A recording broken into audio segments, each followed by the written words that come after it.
గుజరాత్లోని అహ్మదాబాద్ ఎయిర్పోర్ట్ సమీపంలో విమాన ప్రమాదం జరిగింది. లండన్ వెళ్లాల్సిన air India Boeing 787 dream liner విమానం టేకాఫ్ అయిన కాసేపటికే కుప్పకూలింది. దీంతో భారీ మంటలు ఎగిసిపడుతున్నాయి.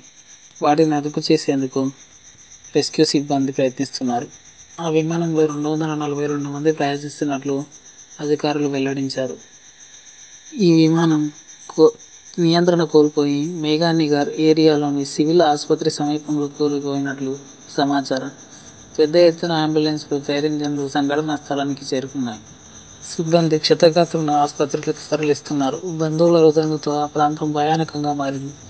ఇందుకు సంబంధించిన వీడియోలు సోషల్ మీడియాలో వైరల్ అవుతున్నాయి.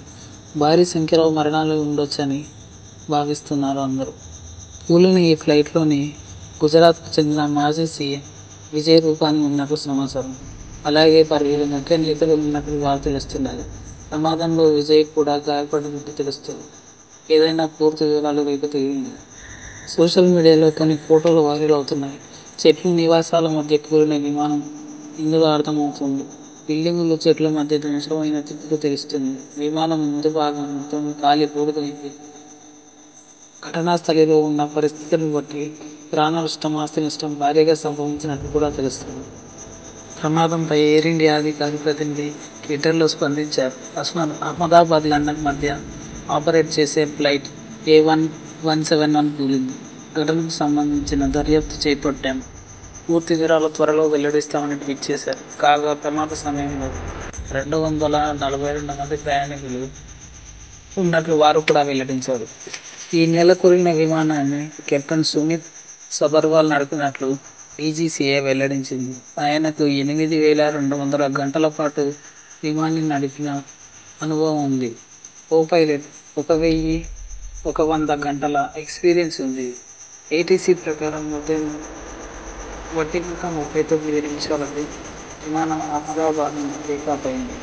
వెంటనే ఏటీసీకి ఎమర్జెన్సీ కాల్ జరిగింది. ఆ తర్వాత ఏటీసీ సంప్రదించిన విమానం నుండి ఎటువంటి స్పందన రాలేదు. తీరా చూస్తే విమానాశ్రయం బయట ఫ్లైట్ కుప్పకూలిపోయింది. ఈ విమానం నిమిషానికి 475 ఫీట్ల వేగంతో భూమి వైపు దూసుకుపోతున్నట్టు తెలుస్తుంది. ఎయిర్పోర్ట్లో టేకాఫ్ అవుతూ 200 ఫీట్లు ఎత్తుకెళ్లిన విమానం 625 ఫీట్లకు చేరిన తర్వాత నియంత్రణ కుప్పకూలినట్లు సమాచారం. టేకాఫ్ అయిన తర్వాత విమానం 5 నిమిషాల పాటు ప్రయాణించినట్టు తెలుస్తుంది. అయితే ఈ కూలిన విమానం బీజే మెడికల్ కాలేజీ హాస్పిటల్ భవనంపై కుప్పకూలింది. దీంతో 2 అంతస్తుల వరకు మంటలు వ్యాపించాయి. ఆ భవనంలోని 20 మంది మెడికల్ కూడా చనిపోయినట్టు తెలుస్తుంది. ఇటువంటి క్రాష్లు ఇంతకుముందు కూడా బాగానే జరిగాయి. 1996 నవంబర్ 12న హర్యానాలోని చర్జిదాదే వద్ద Saudi Arabian Airlines Boeing 747, Kazakhstan Airlines ట్యూషులన్ 276 ఢీకొని 349 349 మంది మృతి చెందారు.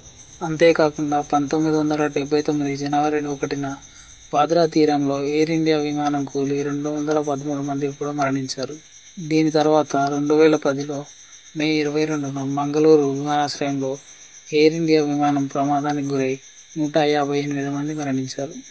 అయితే ఏ విమానమైనా అది పనిచేసే వైఖరిలో ఏదైనా ప్రాబ్లం కనిపించినప్పుడు విమాన నౌకాయానాల్లో మేడే కాల్ అనేది వాడతారు.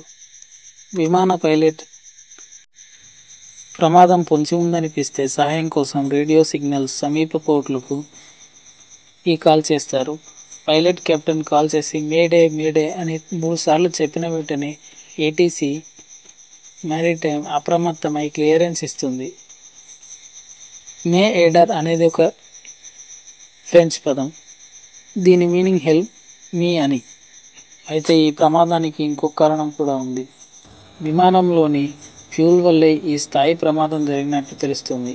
టేకాఫ్ అయిన 5 నిమిషాలకే కూలడంతో ఫ్లైట్లో ఉన్న 58,000 లీటర్ల ఫ్యూల్ భారీగా పేలడంతో ఈ సంభవించిందని నిపుణులు భావిస్తున్నారు.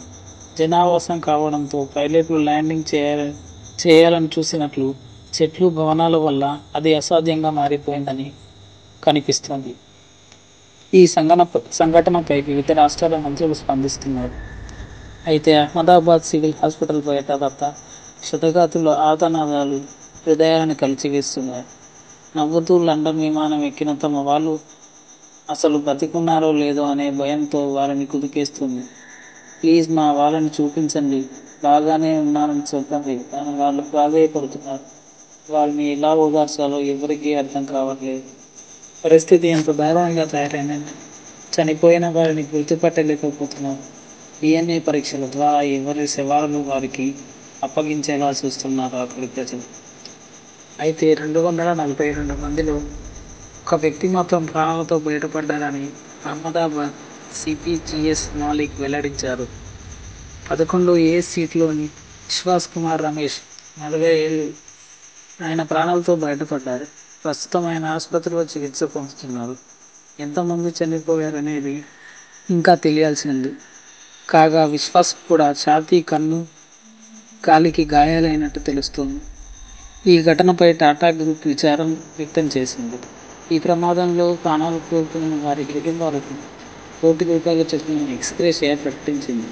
క్షతగాత్రులకు అవసరమయ్యే వైద్య ఖర్చులను తామే భరిస్తామని తెలిపింది.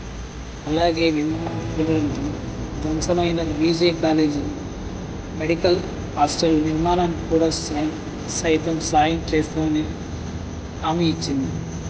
బాధాకరమైన విషయం ఏంటంటే మృతుల్లో ఒకే కుటుంబానికి చెందిన 5 ఉన్నారు. రాజస్థాన్ బన్సువాలా నుంచి లండన్కు మూవ్ అవుతున్న ప్రతీక్ జోషి, డాక్టర్ ఓం వ్యాస్ దంపతులు, వారి 3 చిన్నారులు ఉన్నారు. విమానంలో వాళ్ళు నవ్వుతూ తీసుకున్న సెల్ఫీలు ఇప్పుడు వైరల్గా ఉన్నాయి.